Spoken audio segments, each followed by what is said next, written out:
সালামু আলাইকুম গাইস, সবাই কেমন আছেন? সকালে উঠে দেখতে পাচ্ছি মানে কোনো বৃষ্টি নাই। এখন 9টা 9:30 বাজে বৃষ্টি শুরু হয়ে গেছে। এই বিষয়ে আমাদের মনির ভাই কিছু একটা বলবে। মনির ভাই কি বলবেন বলেন।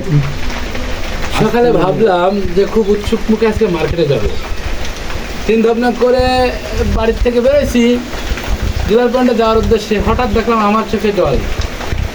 হাতে দেখি আমার চোখে না, উপরে আকাশ কাটতেছে, আকাশের চোখের জলটা আমার চোখের উপরে এসে পড়লো। ভাবলাম আমার বুকে যদি এত বিরহ থাকে তাহলে আকাশের বুকে কত বিরহ। ঠিক এই ভাই, চিন্তা করতে করতে বৃষ্টিতে না ভেজার উপলক্ষে একটা বাড়ির মধ্যে একটা সিঁড়ির কোণে আশ্রয় নিলাম। আমি দর্শক বিন্দুদের বলতে চাই যে আপনারা বৃষ্টির দিনে কম ভিজবেন, কারণ বর্তমানে বৃষ্টির পানিতে অ্যাসিড থাকে, যে কারণে মানুষের অনেক ধরনের রোগ ব্যাধি হয়। সবাই সতর্ক থাকবেন। আর আমার এই সতর্কতামূলক ভিডিওটাকে আপনারা শেয়ার এবং লাইক এবং সাবস্ক্রাইব করে সকলকে আমার উদ্দেশ্যে বারবার শেয়ার দেবেন।